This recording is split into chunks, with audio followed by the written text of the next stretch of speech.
महान कार्य को करने का एक ही तरीका है, जिस कार्य को करें उस कार्य को पसंद करें। दोस्तों ध्यान से सुनिएगा इन पंक्तियों को। महान कार्य को करने का एक ही तरीका है, जिस कार्य को करें उस कार्य को पसंद करें। स्वागत है दोस्तों आपका एपीएन क्लासेस यूट्यूब चैनल पर। मैं आपका दोस्त उज्जवल उपाध्याय स्वागत करता हूं आपका एक नए वीडियो में। दोस्तों आज मैं आपसे बात करने वाला हूं क्लास 12th की स्टार्टिंग कैसे करें, how to start your class 12th। और दोस्तों स्टार्ट करने से पहले मैं आपसे एक चीज कहना चाहूंगा।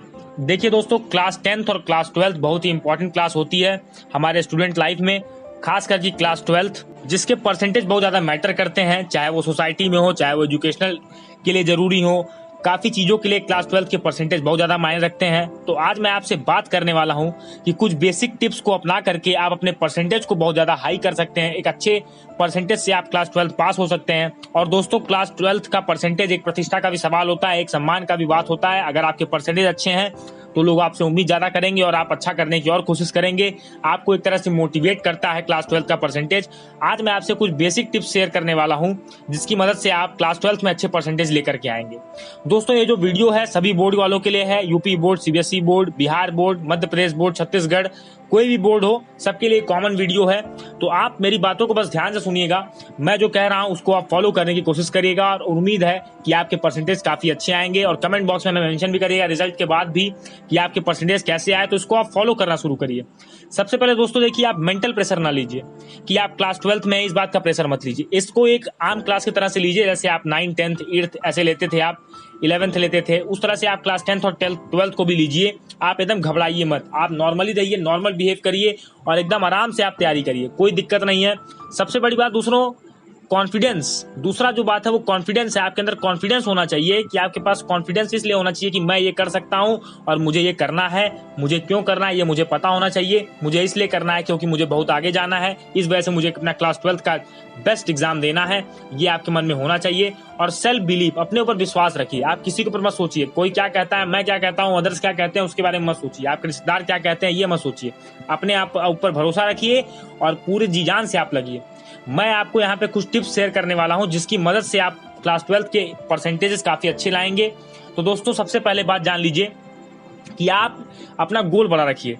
गोल बड़ा रखने का मतलब कि आप परसेंटेज पहले आप 80 प्लस मत सोचिए, आप 90 प्लस 95 प्लस इस तरह से परसेंटेज सोचिए।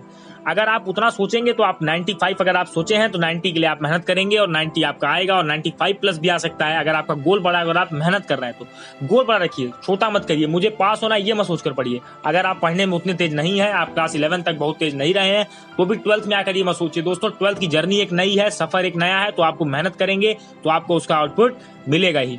तो इसलिए आप अपना गोल बड़ा रखिए। दूसरी चीज, बेसिक बुक्स को फॉलो करिए। जैसे अगर आप सीबीएसई बोर्ड में पढ़ते हैं, मैं आपको सीबीएसई बोर्ड का यहाँ पर एग्जांपल देता हूँ, तो आप एनसीईआरटी बुक्स को ज्यादा फॉलो करिए। जैसे उनकी बुक एनसीईआरटी है जो भारत सरकार द्वारा चलाई जाती है, हालांकि अब यूपी बोर्ड का भी सिलेबस एनसीईआरटी बेस्ड कर दिया गया है।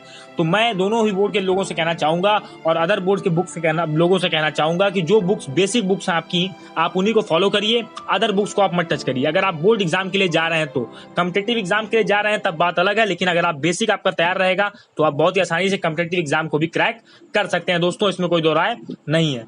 सबसे बड़ी बात दोस्तों, प्रीवियस ईयर पेपर। तीसरी बात जो मैं आपको बताना चाहता हूं, प्रीवियस ईयर पेपर ये इंपॉर्टेंट क्यों है, क्योंकि आपको एक आइडिया देते हैं। और प्रीवियस ईयर पेपर ये नहीं कि आप तुरंत लगाए लेंगे, सिलेबस को कंप्लीट कीजिए, फिर आप प्रीवियस ईयर पेपर लास्ट के 2 मंथ्स 1 मंथ में आप सॉल्व करना शुरू कर दीजिए। उस प्रीवियस ईयर पेपर से आपको पेपर का आइडिया लग जाएगा। तो जब आप एग्जाम देने जाएंगे तो आपका हेडेक जो है दूर हो चुका होगा और आप बहुत ही आसानी से पेपर को देंगे और बहुत अच्छे से आप पेपर देंगे। दोस्तों सेपरेट नोटबुक्स, आप हर सब्जेक्ट के लिए सेपरेट नोटबुक बनाइए। पहली बात, अगर आप फिजिक्स पढ़ रहे हैं तो फिजिक्स के लिए सेपरेट बुक, अगर आप अकाउंटेंसी पढ़ रहे हैं तो आप अकाउंटेंसी के लिए सेपरेट कॉपी बनाइए। सेपरेट कॉपी इसलिए बनाइए कि आप अपना सेल्फ नोट्स बनाइए। सेल्फ नोट्स बनाइए, एनसीईआरटी के एक्सरसाइजेस को सॉल्व करिए, उनको रिवाइज करते रहिए।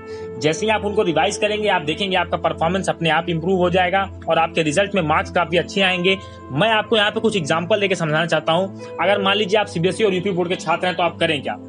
सबसे पहले दोस्तों देखिए, अगर आपको फिजिक्स का मैं बात करता हूं, तो फिजिक्स में अगर आपको पढ़ना है तो देखिए फिजिक्स की मैं आपको बताता हूँ, पर्सनल एक्सपीरियंस मेरा ये रहा है कि फिजिक्स में हम लोग गलती क्या करते हैं कि साइड बुक हम लोग पढ़ते हैं, रेफरेंस बुक पे हम लोग ज्यादा ध्यान देते हैं। ये कहते हैं कि एनसीईआरटी तो बेकार है, समझ में नहीं आती है, हम कैसे पढ़ें इसे।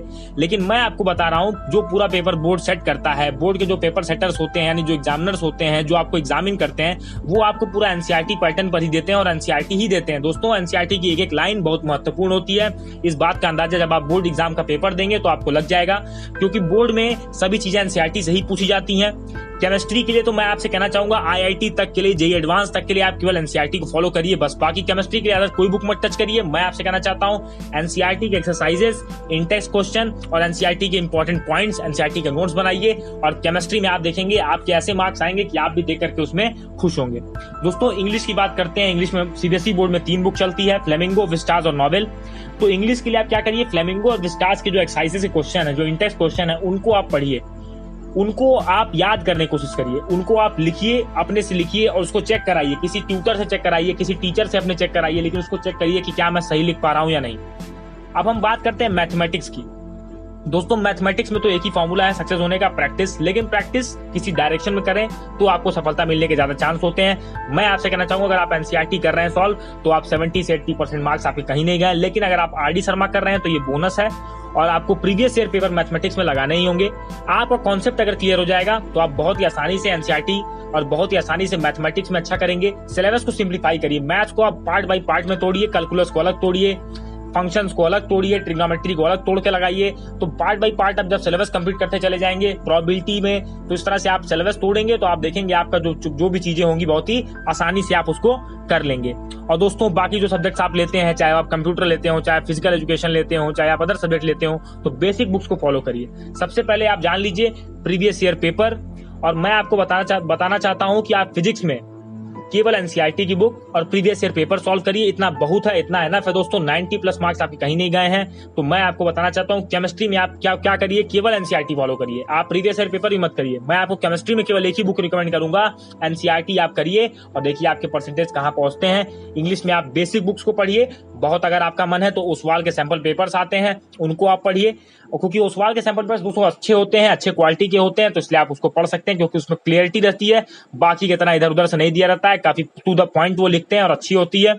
मैथमेटिक्स मैंने आपको बता दिया कि आप RD Sharma, previous year paper और एनसीईआरटी। अगर आप दही कुछ आरडी शर्मा नहीं लगाना चाहते हैं, मोटी बुक है, तो आप प्रीवियस ईयर पेपर और एनसीईआरटी पे ध्यान दीजिए। इस तरह से आप शुरू करिए और अपने क्लास 12 की जो शुरुआत है बहुत आराम से करिए, जल्दी आइए मत। आप सिलेबस 2 महीने में नहीं खत्म कर सकते, इसकी मैं आपको गारंटी दे सकता हूं। तो आप सिलेबस को अच्छे से चलिए और एक बार में एक टारगेट लीजिए। जैसे मान लीजिए अगर आपका यूनिट टेस्ट जुलाई में है तो जितना जुलाई में आएगा उतना आप पहले तैयार कर लीजिए, फिर आपका हाफ ईयरली सितंबर में होगा तो उसकी तैयारी आप सितंबर तक करिए। तो जिस तरह से एग्जाम होते रहते हैं, प्री बोर्ड की तैयारी करिए, तो उस तरह से अगर आप करेंगे और स्कूल एग्जाम्स को बिल्कुल सीरियसली दीजिए। दोस्तों बहुत सारे लड़के स्कूल एग्जाम को सीरियसली नहीं देते हैं, इसका खामियाजा उनको बोर्ड में भुगतना पड़ता है। आप स्कूल एग्जाम को सीरियसली दीजिए, उसके बाद देखिए आपका पेपर खुद ही अच्छा जाएगा। आप खुद इस चीज को लिखेंगे कि हाँ सर मैंने ये चीज किया और मेरा एग्जाम्स अच्छे गए और मेरे परफॉर्मेंस इंप्रूव हुई। तो उम्मीद है दोस्तों आपको वीडियो बहुत पसंद आया होगा। किसी भी टॉपिक अगर आपको डाउट होगा तो कमेंट सेक्शन में मेंशन कर दीजिएगा, हम आपको पर्सनल गाइडेंस देंगे और वीडियो बना करके आपकी समस्या को सॉल्व करने की कोशिश करेंगे। उम्मीद है दोस्तों वीडियो आपको बहुत पसंद